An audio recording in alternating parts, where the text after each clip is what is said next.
अस्सलाम वालेकुम वरहमतुल्लाहि वबरकातुहू। हम टॉक ऑफ अरीना सिद्दीकी में आज मुखातिब हूँ उन सब लोगों से जो हमेशा सुने जाते हैं, दिखाई देते हैं और पेश होते हैं मलाला यूसुफ़ज़ई की तारीफ़ करते वक्त, उनकी बहादुरी, उनकी रेजिलियंस, उनकी परसिवियरेंस को तारीफ़ करते हैं। पाकिस्तान की हीरोइन उनको मानते हैं कि उन्होंने नोबेल प्राइज़ लिया और साम्राज्य ताकतों के ख़िलाफ़ लड़ी तालीम के लिए वगैरह वगैरह वगैरह। ठीक है, बहुत अच्छी बात है, आप ऐसा करते हैं। मेरे ख़यालात आपसे काफ़ी कुछ मुख्तलिफ हैं, क्योंकि मैं उनको हीरो नहीं मानती, उनको एक प्लांटेड एजेंट मानती हूँ। ठीक है, आपके मुख्तलिफ ख़यालात होंगे, लेकिन क्या मलाला यूसुफ़ज़ई जैसी और कोई बच्ची नहीं है हमारी कौम में?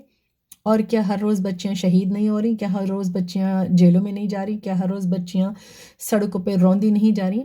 महरंग बलोच जैसी बच्चियों का कौन पुरसान हाल है?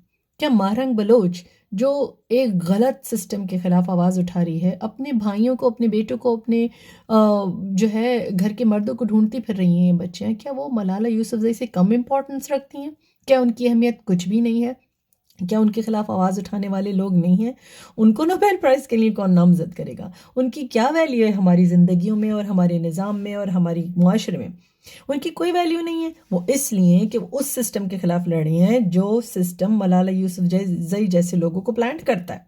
ठीक है, मुझे नहीं पता कि पॉलिटिक्स कितनी है इसमें और असल हालात कितने हैं, लेकिन मलाला यूसुफ़ज़ई के साथ जो कुछ हुआ और जिस तरह वेस्ट ने उनको नवाजा, वो कुछ तो इंडिकेट करता है, कुछ तो इशारा देता है। और जो महरंग बलोच और उनके घर के तमाम मर्दों के साथ हो रहा है, उन जैसी और सैकड़ों बच्चियों के घर के मर्दों के साथ हो रहा है, उसकी वजह से वो आवाज़ उठाने सड़कों पे निकल आई हैं।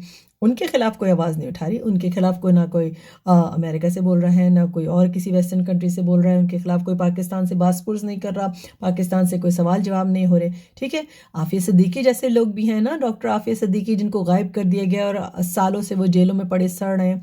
ठीक है, उनको तो किसी ने हीरो नहीं बनाया, उनको किसी ने नहीं बताया कि जनरल मुशर्रफ जो हैं उन्होंने उनके साथ जुल्म किया और इस तरह किया, और पाकिस्तान में इंसानी हुकूक की खिलाफ वर्जी या विमेन राइट की खिलाफ वर्जी के खिलाफ फलां नेशन जो है, जो पीस कीपर्स कहलाते हैं, वो पाकिस्तान से बासपुर्स करेंगे नहीं, क्योंकि वो उनकी एक जनरल जियो पॉलिटिक्स का हिस्सा नहीं है। तो इस वक्त बहुत सख्त ज़रूरत है मुसलमानों को अपनी आंखें खोल लेने की, अपने कान खोल लेने की और इस्लामी जमहूरिया पाकिस्तान को अपने आप को बिकाऊ माल समझना बंद कर देने की।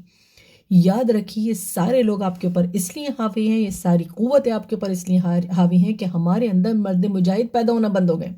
हम लोग सिर्फ कानून तोड़ने वालों को, कानून को मैनिपुलेट करने वालों को और कानून को कमज़ोरों पे इस्तेमाल करने वालों को सराहते हैं और उनको ऊपर लेके जाते हैं, क्योंकि हम बेवकूफ़ हैं। ठीक है ना, क्या ना हमारी आंखें काम करती हैं, ना हमारे कान काम करते हैं, ना हमारी अक्लें काम करती हैं। इस्लामी जमहूरिया पाकिस्तान में इस्लाम सिर्फ एक नाम है, या एक कल्चर है। अगर आज आप नहीं बोलेंगे, कल को आपके घर की बच्चियां, आपके घर के बच्चे और हमारे सब बूढ़े जवान सब परेशान होंगे। याद रखिए, आंखें और कान खोलने का वक्त अब है। मारंग बलोच के साथ जो कुछ हो रहा है, उनके घर के मर्दों के साथ जो कुछ हो रहा है, उन बच्चियों को जिस तरह सड़कों पे जेलों में घसीटा गया, कल किसी पे भी ये बात आ सकती है। सिर्फ बलोच कौम का मसला नहीं है, पाकिस्तान का मसला है, इस्लामी जमहूरिया पाकिस्तान का मसला है, और इस वक्त इस्लामी जमहूरिया पाकिस्तान को अशद ज़रूरत है इस्लामी इनकलाब की। वीडियो पसंद आई हो, कुछ समझ आई हो, दिल को लगी हो, तो शेयर ज़रूर कीजिएगा। अस्सलाम वालेकुम वरहमतुल्लाह।